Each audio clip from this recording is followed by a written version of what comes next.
horrible torture devices used on women by the Spanish Inquisition. For over 3 centuries, a simple phrase struck terror into the hearts of Spanish citizens. The Inquisition summons you.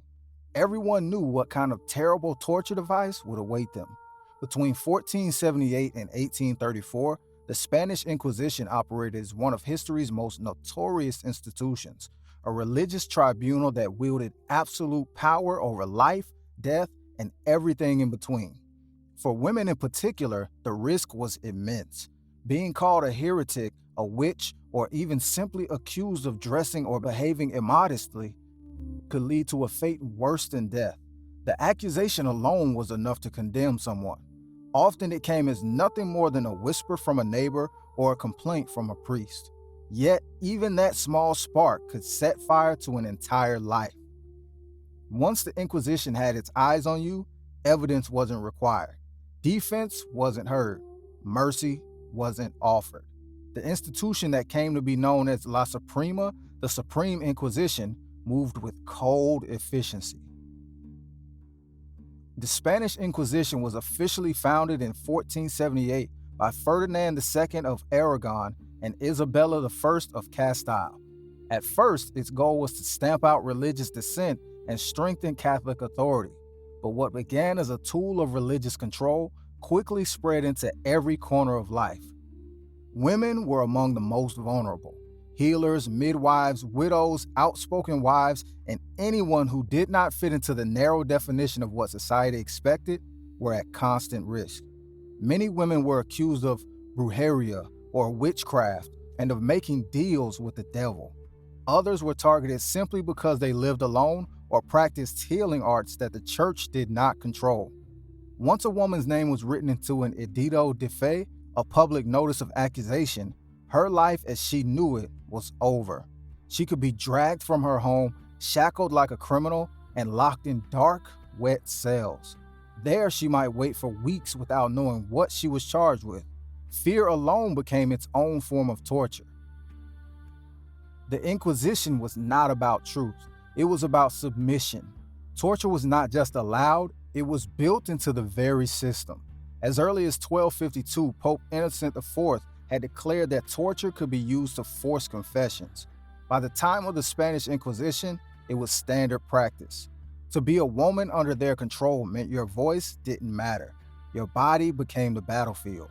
Silence could be taken as guilt. Screams were expected, and the devices they used were designed to break both flesh and spirit. One of the most feared instruments was deceptively simple, the strappado. Picture a silent chamber. Somewhere above, a rope creaks as it runs through a pulley. The strappado was nothing more than a single rope, a hook, and a ceiling beam. No blades, no fire, no invisible wounds.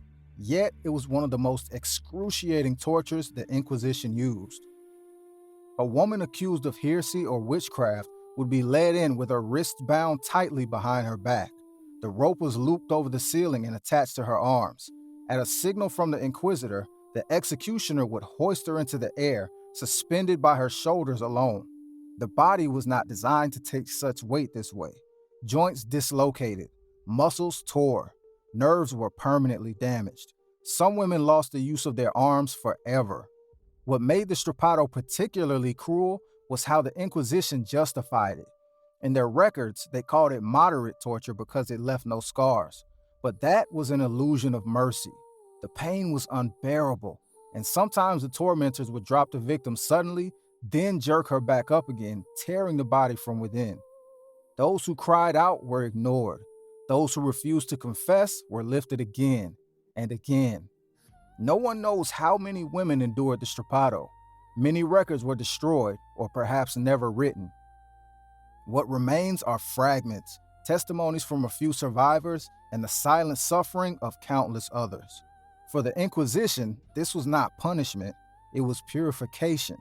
For the victims, it was pure agony, inflicted not by a mob, but by a system that believed suffering could bring salvation. Then there was the Iron Spider. Its name alone sent shivers down the spine. The device was made of long, curved iron arms ending in sharp hooks. It wasn't meant to restrain, it was meant to destroy. The iron spider was often fastened to the walls of cold, echoing chambers. Women were brought before it already weakened from hunger, fear, or earlier tortures. The hooks were pressed against the body, sometimes heated until they glowed red from the fire. The aim wasn't to uncover truth. It was to create unbearable pain until the victim broke. The iron spider was used on women accused of heresy, adultery, or relations deemed sinful by the church. What made it even more terrifying was how deliberately it was designed for women. The Inquisition often treated the female body as both dangerous and in need of control. Devices like the iron spider weren't random. They were crafted to humiliate and destroy. Survivors, if there were any, carried scars for life, both physical and psychological. Yet many of these women were never properly tried. Guilt was assumed the moment they were accused. Another infamous device was the rack, known in Spanish as la tortura del potro. This was a simple wooden frame with rollers at each end. Chains fastened the wrists and ankles of the victim. As the rollers were turned, the ropes pulled the limbs in opposite directions, slowly at first, then sometimes with violent jerks. The pain was relentless. Joints tore apart. Muscles stretched until they snapped. But the goal was not death. It was confession. Women accused of witchcraft or heresy were often illiterate and could not understand the Latin charges read against them. The rack became the language they were forced to understand. If a woman denied the accusations, the rollers turned further. If she confessed, it was usually only because her body could not endure more. Sometimes a confession led to absolution and penance. Other times, it led straight to the stake. The rack drew no blood, but it dismantled lives. It was a tool of domination, making the body submit when reason and truth no longer mattered. Then there was the so-called pear of anguish. Shaped like a metal pear and divided into segments, this device was inserted into a bodily opening, sometimes the mouth, sometimes other places. By twisting a screw, the pear expanded, causing unbearable internal pain without leaving external wounds. It was used on people accused of blasphemy or spreading forbidden words. For women, it was most often tied to accusations of immorality or dealings with dark forces. Whether or not the pear was widely used during the height of the Inquisition is debated. Some believe it appeared more in later torture catalogs, but its association with inquisitorial punishment shows the mindset: pain without blood, shame without proof, domination hidden behind religious authority.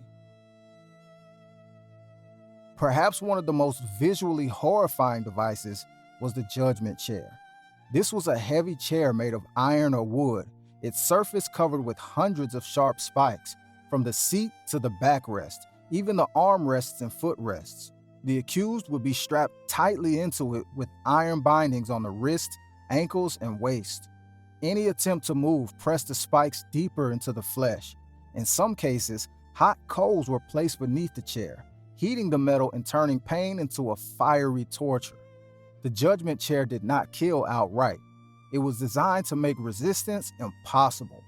Hours, even days, could be spent strapped into the chair until the victim finally broke. For the inquisitors, this was not cruelty. It was coercion. The chair forced confessions not because of truth, but because of the unbearable cost of silence. The Spanish Inquisition weaponized not just devices, but fear itself. Faith, flesh, and suffering became tools of obedience. For women especially, the body was seen as a battlefield, a place to be subdued, disciplined, and controlled. Many never faced a real trial. Their guilt was assumed, their voices silenced, their bodies broken by instruments designed to push the limits of human endurance. How did religious courts justify this? They claimed it was for salvation, that pain purified the soul. If you learned anything from this video, don't forget to like and subscribe.